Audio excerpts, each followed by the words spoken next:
Hi guys, Rich Pasini here. Today is March 12, 2020. Thank you for tuning in. I just want to start off by saying thank you to all the new subscribers who recently subscribed to my channel. It's greatly appreciated. I hope you like the content and come back for more. I got some eBay news I want to share with you guys, so I hope you can stick around. That's coming up. Okay, before I get started, I just want to share with you guys really quick. I do not read everything verbatim. I will give you the URL as to where I got the information from, and the rest is up to you if you like to pick up where I left off. So the URL for the next 5 windows, I believe it is, or maybe 6 here. Let's see, 1, 2, 3, 4, 5, 6 windows. Sorry about that. Is going to be www.ecommercebytes.com. This story came out March 10, 2020. And it goes on to say eBay payments for buyers is complicated. And eBay's transition to take over payment processing from PayPal is proving challenging, and not just for sellers. A discussion on the eBay boards that spans 2 years shows that having some but not all sellers enrolled in the new eBay managed payment program could lead to frustration for buyers. Now, I don't know about you guys, but I did not opt in for that there. I've been hearing a little, discrepancies about it from other buyers and sellers. I don't know how you guys feel. If some of you are are into that managed payment program with them, I am not. I'm going to try to stay off it as much as I can. Not for anything. I love PayPal. I've been using PayPal ever since way back when, and they've been very good to me. I have no problem with them whatsoever. But on the other hand, if you guys are using it and you're getting good getting good vibes with it and it's working for you, then maybe you could drop a comment below and share with us. I'd like to hear what you have to say about it. But right now, at this present time, I am not using the eBay managed payment program. So if you guys are using it, please let me know, and I would like to see what you have to say about it. I will read a little more into it. It says over here in June 2018, thread titled, oh yeah, and that's the other thing, folks, before I get started. I always recommend you to go directly to the website, because there are active hyperlinks in here, and the wording in blue is an active hyperlink, and to the right side of it, those are active hyperlinks as well. So I'm not going to repeat it over and over for each window we go to, but I always definitely recommend that you go to the website itself and check it out, because you may want to read more into this here. Okay, I only read so much. Like I said earlier, I do not read everything verbatim. I just give you the information. The rest is up to you to pick up. So yeah, that's what it's all about. So, but I will read in here, and I'll just recap. It says in June 2018, thread titled "eBay is splitting up checkout order without asking." A shopper explained that when they tried to use the coupon to receive 50% off on an order totaling $650, eBay only allowed them to check out for $400 worth of goods. eBay split the shopping cart into 2 transactions. Again, be on the lookout for this here, folks. Take note of it. And if you are having any problem, the best thing to do, folks, if you are experiencing any situation like that, definitely call up the eBay teammates, the customer service. They'll help you out with this here. Rather than rattling your head against the wall, trying to make good over this here or try to figure it out, you're best off. That's what I do. If there's some kind of discrepancy with something like this, of this nature, I will just go directly to the source and let them know. Say, hey, look, this is what's going on. Can you guys help me out? And the eBay teammates are really good over there. I mean, I don't really have any qualms with them. Them and PayPal, I think they're really good. Like I said, I have to say kudos to them. They've always helped me out whenever I was in a jam, which is very rarely, but on the occasions when I do have a little challenging thing going on, both of them, eBay and PayPal, is always there by my side to aid and assist me with my problem. But yeah, definitely check that out if you get a chance. And the story you're looking for right here is the one from March 10th. Again, eBay payments for buyers complicated. Just to let you know, Anna Steiner is I believe is the co-founder of this here. She is the editor of the E-commerce Bytes. So whenever you see anybody writing in Dear Ina, they're referring to this lady over here. Really good site. This is my #1 site, to be honest with you, for all my information for eBay. You could also sign up for the newsletter as well. Right over here to the left side says the email address, how you heard. You could tell them, hey, you heard it from Rich Pasini. That would be great. I really would appreciate it. But anyway, let's move right along. I'm going to close this window out. And we're going to go to the next one over here. This one came out March 11, 2020. It says New York governor threatens Mr. Amazon and Mr. eBay. It says over here, New York Governor Andrew Cuomo told eBay and Amazon to stop price gouging during the theoretical press release on Monday where introduced hand sanitizer manufactured by the state of New York. His state is seeing a growing number of cases of coronavirus COVID-19. It says the governor said in the state's product was superior to products currently on the market. He referred to the Purell as the competitor to New York's new sanitizer and said this is also much less expensive than anything government could buy. The state will produce up to 100,000 gallons of hand sanitizer per week and will distribute it to the most impacted high communities of the state agencies. It says eBay banned the sale of hand sanitizer, masks, disinfectant wipes on its marketplace. Restrictions in its announcement. eBay stated these listings may violate applicable U.S. laws or regulations. eBay's policies and exhibit unfair pricing behavior from our buyers. Okay. And then it goes on to say there's quite a bit of read here. I'm not going to read too much into this, folks. You could check it out. That's why I always tell you go directly to the website and you could read more into this, okay? I'm trying to keep this here as short as possible. So let's move right along.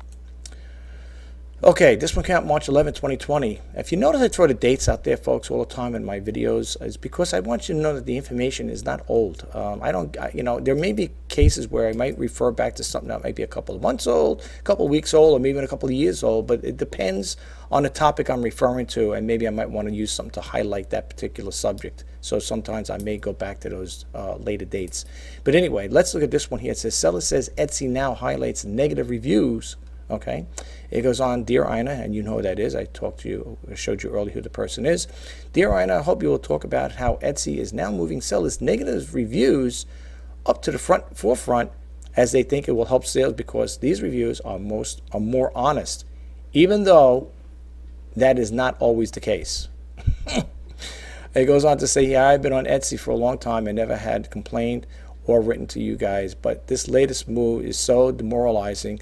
Do they have any idea what a negative reviews does to a seller's mental health, especially when the review is unfair? Yeah. Talking about reviews and all that stuff, they're leaving feedback and stuff. I know I've done a thing like this once before about feedbacks and stuff, and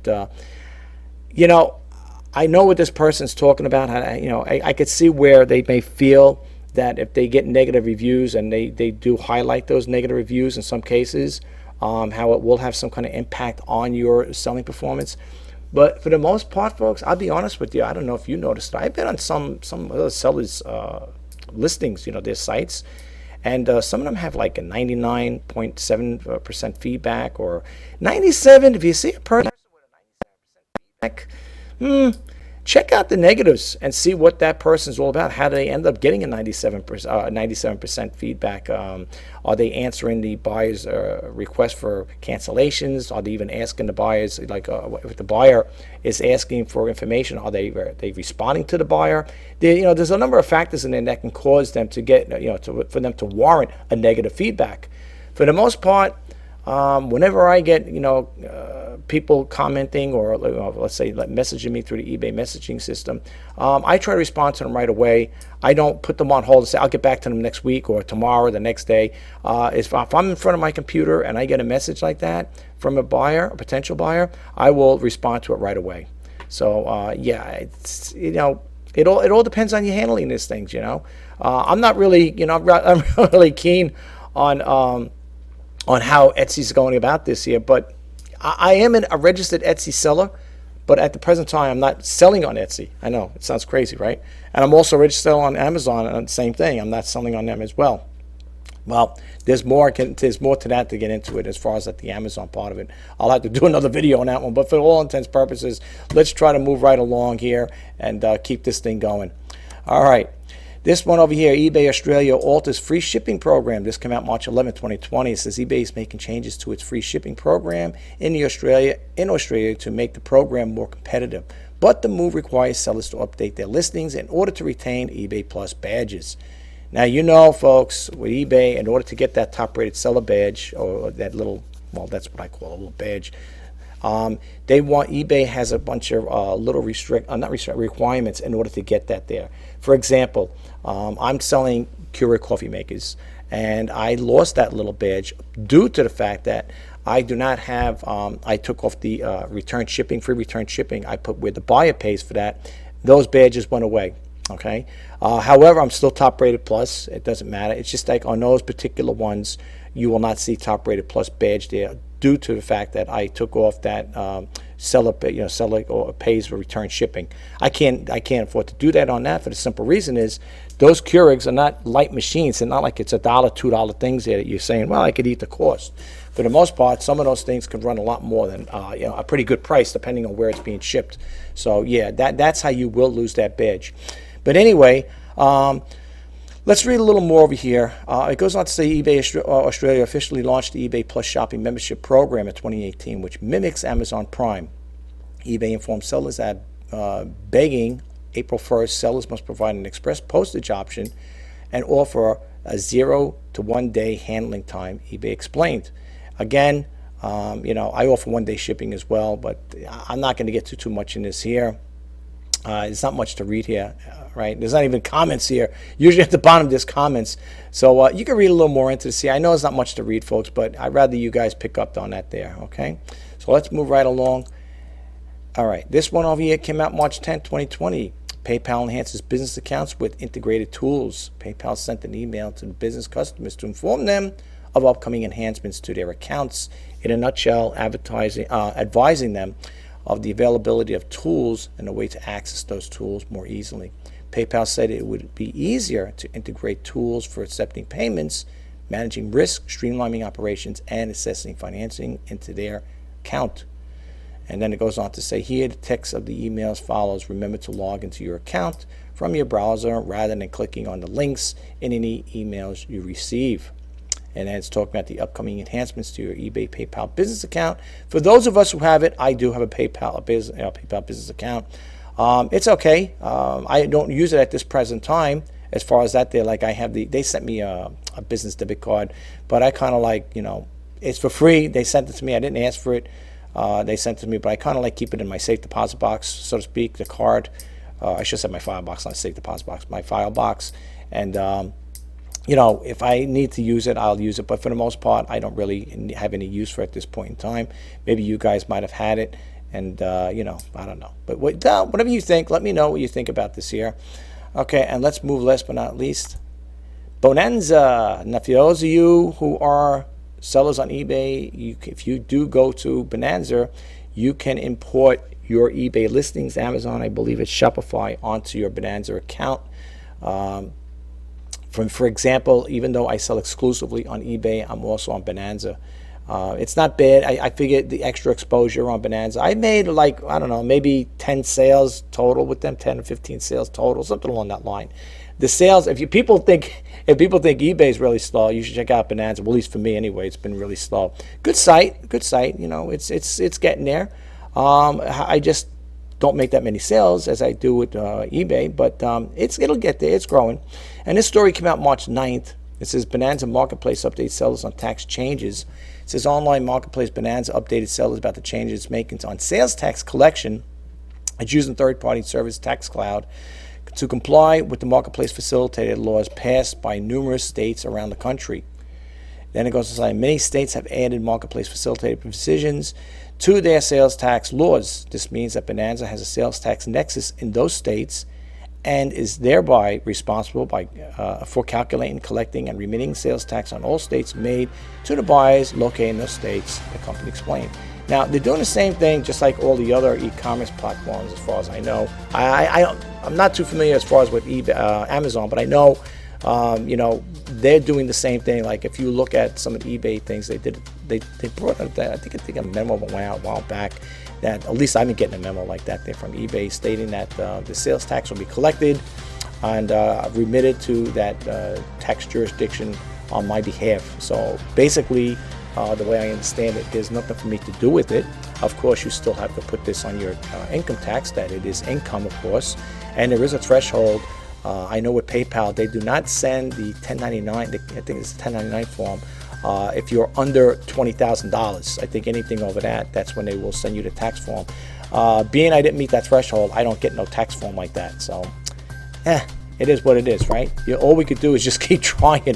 But anyway, let me just close out this video really quick here.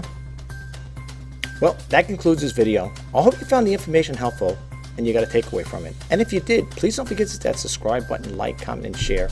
And if you want to be updated when I post out new videos, please hit that bell notification icon. My name is Rich Pasini. I'm an eBay seller just like you guys out there, and I love sharing information with you guys. The whole premise behind this YouTube channel is to help inspire and share.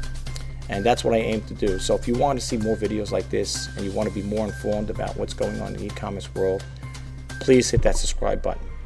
I'm wishing you all the best in your sales. Until next time, bye-bye for now.